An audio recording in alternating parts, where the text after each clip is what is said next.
in the middle of a packed restaurant. My wife's boss dumped a glass of red wine over my face and smiled like he owned the room. "Who the hell do you think you are?" Jamal said, flicking the last drops from his fingers. "I'm the man giving Alice her promotion as her husband. You should be thanking me, not barging in here to make a scene." Every head in the restaurant turned our way. Then he leaned back in his chair, one arm still draped around my wife's waist, and smirked. "I'll even be generous. Ask Alice right now whether she wants to stay here or leave with you." I didn't answer him. I just pulled a napkin from a table and slowly wiped the wine from my face. Then I looked at Alice. She dressed up for tonight in a black, deep V dress she'd never worn for me. Her makeup soft, her hair done, her lips still stained from red wine. She looked beautiful. She also looked like a stranger. "Alice," I said quietly, "are you coming home with me?" Her expression tightened. "Miles, go home. You're not coming with me. We'll talk tomorrow." "Why tomorrow? Why not now?" Her eyes went cold. "I'm not coming home tonight." I stared at her for 2 seconds, then smiled. If she wasn't coming home tonight, then she was never coming home again. A few days earlier, I had started noticing something was wrong. Alice's boss had been calling her constantly. At first, I didn't think much of it. When I asked, she told me. Jamal appreciated her work and was about to let her run a major project on her own. If she did well, she said the bonus could be at least $200,000. I believed her. I thought she was talented. I thought a boss recognizing her potential was normal. I thought my wife was still my wife. Then things started shifting. She began leaving early and coming home late. Some night, she came back drunk. Some nights, she barely spoke to me at all. We still slept in the same bed. But that was the only thing left that looked like a marriage. The night before this happened, she didn't come home at all. By then, even I couldn't keep lying to myself. Then came the weekend. Usually weekends meant the two of us stayed in. We cooked, watched TV, argued over what to order, laughed over nothing. But that afternoon, she spent over an hour getting ready. She put on a new dress, did her hair carefully, and kept smiling down at her phone while she texted someone. "That smile wasn't from me, Miles. I won't be home for dinner," she said, slinging her purse over her shoulder. I looked up at her. She really did look years younger. When she made an effort, Alice always took care of herself, standing there in heels and perfume. She didn't look like a married woman in her 30s. She looked like someone starting a new life. "Alice." She turned. "What? Who are you meeting?" He didn't hesitate. "Mira. She broke up with her boyfriend, and she's a mess. I'm going to keep her company. We might drink. And if it gets late, I'll just stay at her place. I don't want her doing anything stupid." I said, "Okay. I'm leaving. Be safe." The second the door closed behind her, the apartment went dead silent. Alice didn't know. I'd overheard her in the bathroom earlier that morning. I'd heard every word of the call with Mira. If I called, Mira was supposed to tell me she'd been dumped. Alice had prepared the lie in advance so smoothly it made me sick. So I followed her. She didn't go to Myra's. She went to an upscale Western restaurant downtown. I stood outside the glass windows and watched my wife laugh over candlelight with a man old enough to be her father. Jamal's hand kept sliding over hers, then to her waist, then lower. Alice didn't pull away. I didn't think after that. I just walked in. The moment I reached the table, their cozy little date shattered. I didn't sit down. I didn't introduce myself. I just stared at Jamal. Jamal looked up at me with lazy amusement. One hand still rested on Alice's waist. Alice's face changed. "First, did you follow me?" he demanded. I wanted to confirm what I already suspected. Jamal dabbed the corner of his mouth with a napkin. "And did reality disappoint you?" I didn't even look at him. I looked at Alice. Who was he? She knew what I meant. She knew I knew my boss. She said. I let out a short laugh. "So this is the disgusting old man you complained about?" Jamal's expression darkened instantly. I kept going. "You're already this old and still chasing somebody else's wife. Let me ask you something. Can you even still, Miles?" Alice cut in sharply. "I never said any of that." Then Jamal stood, grabbed his wine, and threw it in my face. And that brought us back to the moment everything finally broke. Now, the whole restaurant was watching Miles. Alice hissed, "Can you stop acting like a child? This is embarrassing." Embarrassing. That word almost made me laugh. She was sitting there with another man's hand on her body, and I was the embarrassing one. I pulled out the chair across from them and sat down. "How much?" I asked. Alice froze. "What? How much did he give you? How much was enough to make you throw me away?" "Miles," she snapped, her whole body shaking. I pointed at Jamal. "How much did he pay you?" "He didn't pay me." "Oh, so it wasn't cash?" I nodded slowly. "Then it was the promotion." After that, she went silent. That was answer enough. I laughed low and ugly. "So we dangled a title and a little more money in front of you, and you were willing to drink with him, let him touch you, go to bed with him." "Stop talking," Alice shouted. "Why?" I shot back. "Why can't I say it out loud? Isn't that exactly what happened?" Then, to my disbelief, she looked me right in the eye and said, "If you had money, do you think I'd have to sell myself?" For 1 second, the whole restaurant disappeared. All I could hear was that sentence. All this time, I thought we were building a life together. Tight on money, Maybe ordinary, sure, but together. And now, she was telling me she had sold herself because I wasn't enough. So that's it, I said. You think I'm poor? That's right. Her voice rose. I do think you're poor. I think you're useless. I think you're incompetent. Look around, Miles. Any random man in this room. Which one isn't better than you? The words hit harder than the wine. Then why did you marry me? I asked. She let out a humorless laugh. Because as I was young and stupid, I thought love mattered. I thought as long as two people cared about each other, life would work itself out. But do you know what marriage without money feels like? It feels worse than being a dog. I'm done living like that. Is that really how you feel? Yes. I stood. At that point, there wasn't much left to say. But before I could leave, Jamal called after me. Hold on. I turned, already done with both of them. He spread his hands like some generous king. Young man, don't say I never gave you a chance. Ask her to leave with you. Let's see what she chooses. I looked at Alice. Even now, some stupid part of me wanted her to stand up, come over and say she'd made a mistake. But all she did was press herself more firmly against his side. Miles, she said flatly, stop humiliating yourself. Go home. If you leave with me right now, I said, there may still be a way back from this. We'll talk tomorrow. Tomorrow? She looked bored. Yes. Tomorrow, as you wish. I turned to go. Then Jamal laughed behind me. You know what he said? Maybe I should send you a live stream tonight. Since you're so curious whether I can still perform. Maybe I should let you watch your wife find out for herself. A few people nearby gasped. Alice's face tightened, but she didn't deny him. Didn't slap him, didn't tell him to stop. Jamal just kept smiling. That's the difference between you and me. He said, I have money. I have power. Men like you are replaceable. I stopped at the edge of the table and looked back at him. Are you rich? He grinned. Not that rich, just a few tens of millions. I almost laughed. Then I said very calmly, that's all. A few tens of millions. And you think you can act like this? In front of me, give it a few days. I'll bankrupt you. The restaurant went dead quiet. Jamal stared at me, then burst out laughing. Did everyone hear that? He said he's going to bankrupt me. I said, what? I said. I walked out.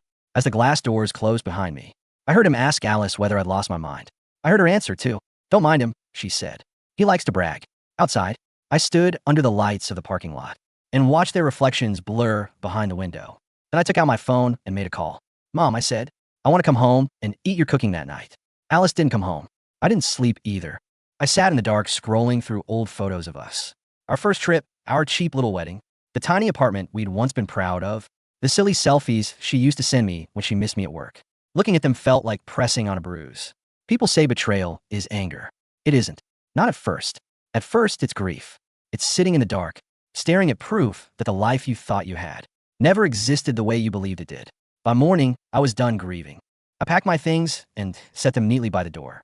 Then I sat in the living room and waited. Alice finally came home around 10. The moment she stepped inside, I noticed everything at once. The stockings she'd gone out and were gone. Her lipstick was faded. There was a softness to her body, a laziness in the way she moved, like she spent the night being thoroughly taken care of. I had never hated anyone more. You're back, I said. Yeah. She headed for the bedroom. Sit down, I said. She stopped and turned. What now? I want a divorce. That got her attention. For the first time since she came in, her eyes focused fully on me. A divorce, she repeated. Are you insane? Yes. He walked straight over to me, her anger waking up fast. Can you be more mature just because of this? You want to divorce me? I stood so suddenly the coffee table shook. Just because of this, I said. You slept with your boss for a promotion. You humiliated me in front of him, in front of strangers, and you're calling it this? Her chin lifted. I don't think it's a big deal. For a second, I honestly wondered if I'd misheard her. Then she kept talking. Jamal, and I made a deal. That's all. He promised me a promotion and said after this, he wouldn't touch me again. One night, Miles' night, in exchange for a $6,000 raise every month, and a project that could bring in hundreds of thousands in bonuses. Do you expect me to throw that away? I stared at her. This woman had once cried with me over a broken washing machine because we couldn't afford a new one. Once kissed me on the forehead and said, we'd get through every hard year together. Now she was talking about selling our marriage, like it was a smart investment. You win, I said hoarsely. You actually win. She folded her arms. So you really want a divorce? Yes. Think carefully. If you just accept this, our life will only get better from here. I almost laughed in her face. Sorry, I said. I can't stay married to a woman who cheated on me. Defended it and feels no shame. Fine. Her expression hardened instantly. Then let's divorce, but don't crawl back to me later. Begging for a second chance. I opened the drawer and took out the divorce papers. I had printed before dawn, for the first time that day. She hesitated only for a second. Then she snatched the papers, signed her name, and threw them back at me. As of now, we have nothing to do with each other. The sheets slapped against my chest and slid to the floor. And somehow in that moment, She still managed to look like the wronged one. House stays with me, she said coldly. Pack your things and get out, and don't ever let me see you again. Then she turned and walked toward the door.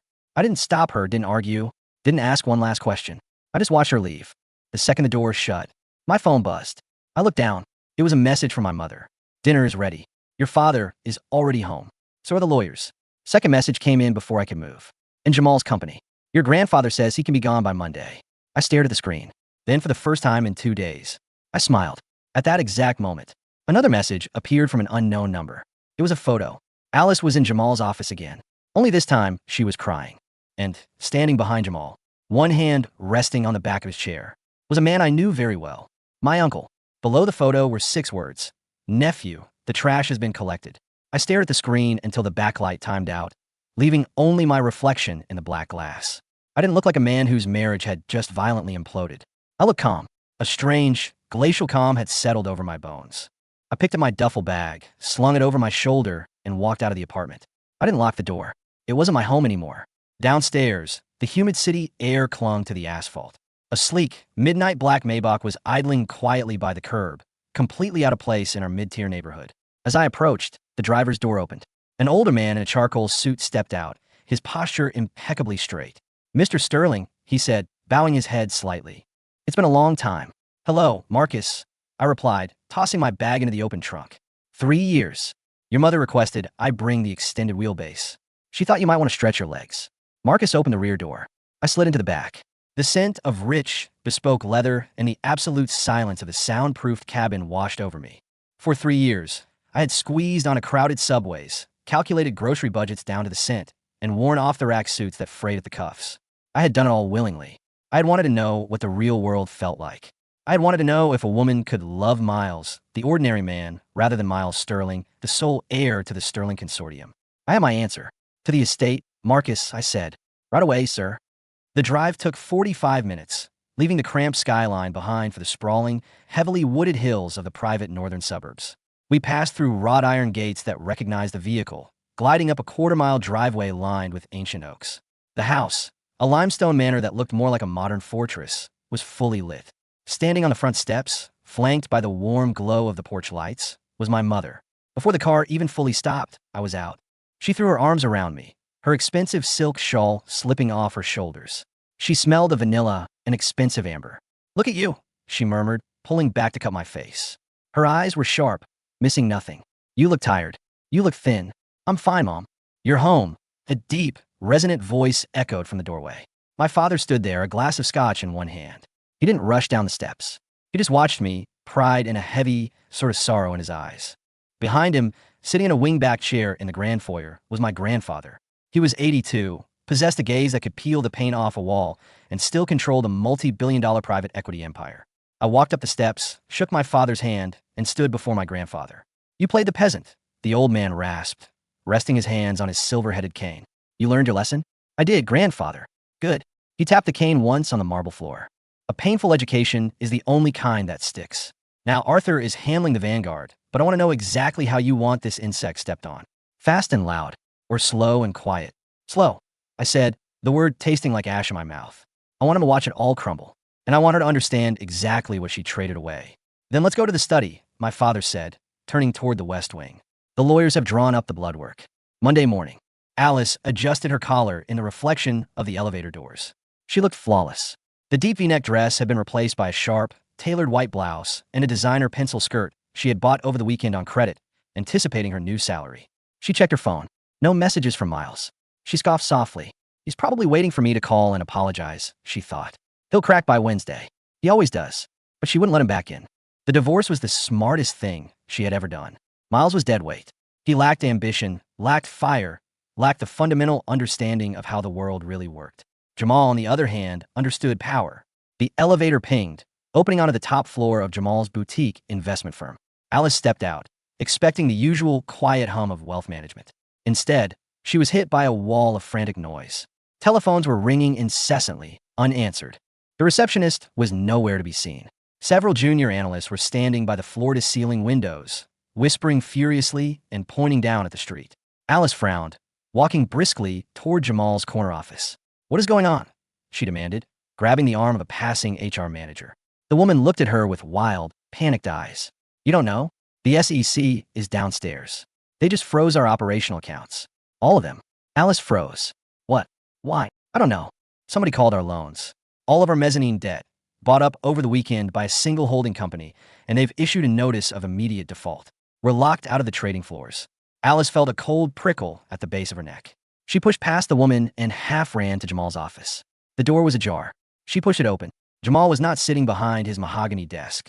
He was backed against the wall, his tie undone, sweat soaking through the armpits of his custom Italian shirt. Standing across from him were two men in dark, conservative suits. They possessed the quiet, terrifying aura of extremely expensive corporate executioners. Jamal, Alice said, her voice wavering. Jamal's head snapped toward her. The smug, lazy amusement from the restaurant was entirely gone. His face was a grayish purple, twisted in pure malice. You, he spat, pointing a trembling finger at her. You stupid, wretched bitch. Alice recoiled. What are you talking about? One of the men in suits, a man with silver hair and wire-rimmed glasses, turned to look at her. It was the man from the photo Miles had received. My Uncle Arthur. Ah, Mrs. Sterling. Arthur said smoothly, checking a Patek Philippe watch on his wrist. Or soon-to-be former. Impeccable timing. Who are you? Alice demanded, trying to summon her usual bravado. Jamal, who is this? He's the man dismantling my life. Jamal roared, lunging forward, only to be stopped by the second suited man stepping subtly into his path. Do you know who you married, Alice? Do you have any functioning brain cells in that empty head of yours? Alice stared, completely lost. Miles is a nobody. He's an entry-level logistics clerk. Arthur let out a soft, cultured chuckle. My nephew has always had a flair for the dramatic. Logistics clerk. Brilliant. Arthur walked over to Jamal's desk, picked up a framed photo of Jamal shaking hands with a minor politician, and casually tossed it into the trash can. Jamal, Arthur said without looking at him, as of 9 a.m., the Sterling Consortium owns 74% of your outstanding debt. Because of the clauses regarding your undisclosed offshore accounts, which my forensic accountants found around midnight on Saturday, you are in breach of contract. We are liquidating your firm. You can't do this. Jamal's voice cracked. Tens of millions. I have liquid assets. Arthur corrected gently. The SEC freeze will hold for at least 6 months. And by the time the criminal investigation into your wire fraud is concluded, you will be lucky to afford a public defender. You're done, Jamal. You are entirely, irrevocably erased from this city.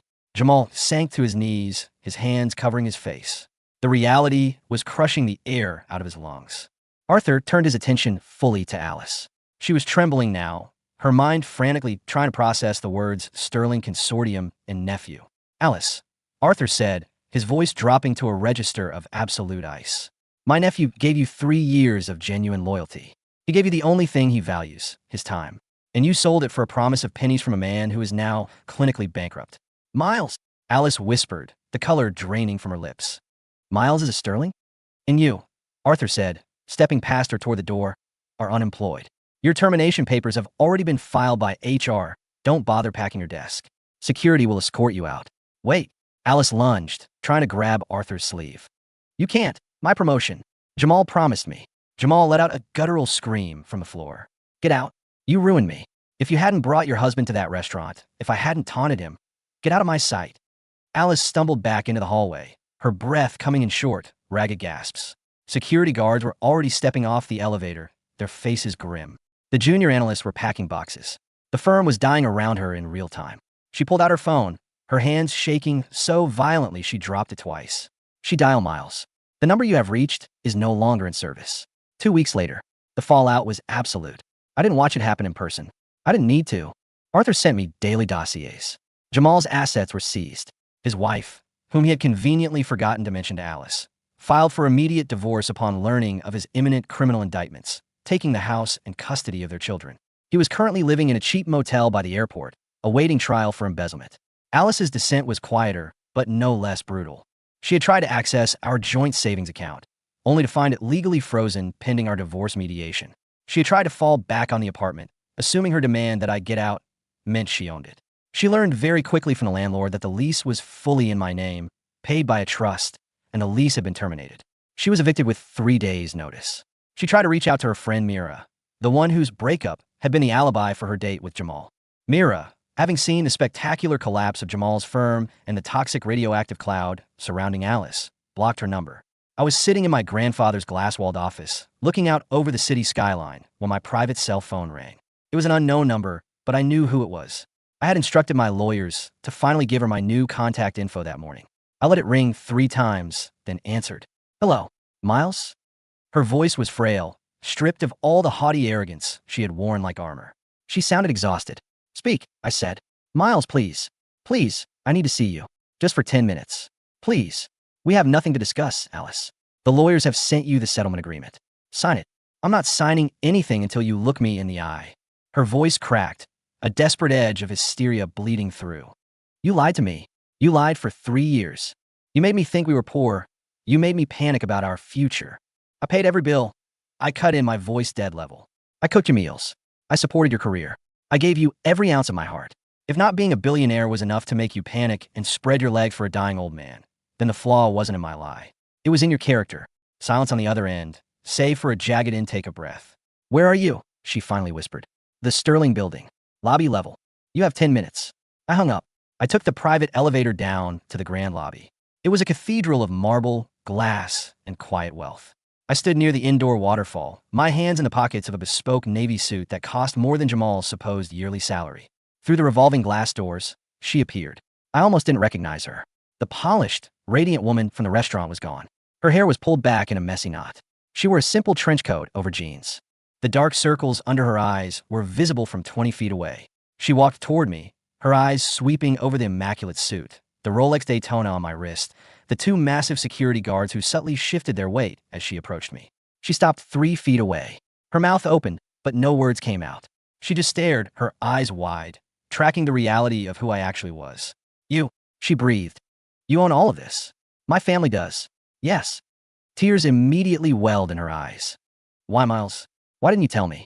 If you had known what? I asked, my voice echoing slightly over the sound of the waterfall. You would have been faithful? You wouldn't have called me incompetent? You wouldn't have looked at me like I was dirt on your shoe at that restaurant. I was scared, she cried, stepping forward. The security guards twitched, but I held up a hand. I was terrified of getting old and being broke. You don't know what it's like for a woman in this city, Miles. I just wanted security. Jamal promised you a $6,000 raise, I said softly. Do you know how much money I generate in interest while I sleep? Alice, I could have bought you the world.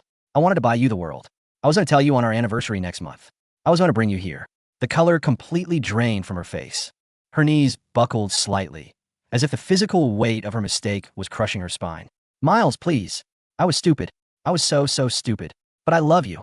The man I married, the man who cooked for me and held me. I love him. We can fix this. I'll do anything. I'll sign a prenup. I'll quit working. Anything. She reached out, her fingers brushing the fine wool of my sleeve. I looked down at her hand. Then I looked at her eyes. Do you remember what you said to me? I asked quietly. When I asked why you married me. She swallowed hard, tears spilling over her cheeks. I didn't mean it. I was just trying to hurt you. Because I was young and stupid, I thought love mattered. I quoted her exact words, watching them hit her like physical blows. I thought as long as 2 people cared about each other, life would work itself out. You told me you were done living like a dog. Miles, please. You made your choice, Alice. I stepped back, letting her hand fall to her side. You wanted a marriage built on transactions. You wanted a price tag. Well, the market adjusted. You shorted the wrong stock. You can't just throw me away, she screamed, the sound turning the heads of several executives passing through the lobby. I'm your wife. You were a stranger I lived with, I corrected. I pulled an envelope from my inner jacket pocket and held it out to her. This is a cashier's check for $200,000. The exact amount of the bonus Jamal promised you. Consider it severance for the last 3 years. She stared at the envelope, her chest heaving. She looked insulted, devastated, and incredibly hungry all at once. Take it, Alice, I said coldly. Because if you don't, you leave here with absolutely nothing, and my lawyers will drag out the divorce until you can't afford to eat. Her trembling hand reached out and took the envelope. The moment her fingers closed around the paper, whatever tiny, microscopic fraction of love I still held for her instantly died. She was bought and paid for. Don't ever contact me again, I said. I turned my back on her and walked toward the private elevator. I didn't look over my shoulder. I didn't need to. Behind me, the lobby remained quiet, save for the sound of falling water and the faint, muffled sound of a woman sobbing, realizing she had held a winning lottery ticket and traded it for a handful of dirt. Epilogue. 1 year later. The air in Kyoto was crisp. I sat on the wooden veranda of a traditional ryokan, a cup of hot matcha in my hands, watching the cherry blossoms drift down into the koi pond. My phone buzzed on the low wooden table next to me. It was Arthur. Morning, Uncle. Evening here, Miles. Arthur's smooth voice came through the speaker. Just tying up some loose ends for the quarterly report. I thought you'd want a final update. On the old business. Jamal's sentencing came down today. 8 years in federal lockup. He tried to plead down by throwing his former partners under the bus. But it turns out nobody likes a rat. He's bankrupt, disgraced, and going away for a long time. I took a sip of my tea. The warmth spread pleasantly through my chest. And Alice. A brief pause. She burnt through the $200,000 in about 6 months. Tried to maintain her lifestyle, bought a Mercedes she couldn't afford, leased a high-end loft. When the money ran out, the car was repossessed. Last I checked, she's working retail at a mid-tier department store, living with 3 roommates in the outer boroughs. I looked out at the garden. A year ago, hearing that might have brought me a savage sense of joy. Now it just felt like reading the weather report from a city I no longer lived in. Thank you, Arthur, I said. But you don't need to track her anymore. I don't care. Understood. Enjoy Japan, Miles. Your grandfather wants you back in the boardroom by the 15th. I'll be there. I hung up the phone. I took a deep breath, filling my lungs with the scent of pine and blossoms. For 3 years, I had shrunk myself to fit into a life with someone who was always looking for a way out. I had worn a mask, and in return, I had uncovered hers. It was a painful lesson, but my grandfather was right. The painful ones are the only ones that stick. I stood up, adjusting the cuffs of my shirt, and stepped off the veranda into the sunlight. The world was vast, the air was clean, and for the first time in a very long time, I was entirely, completely free.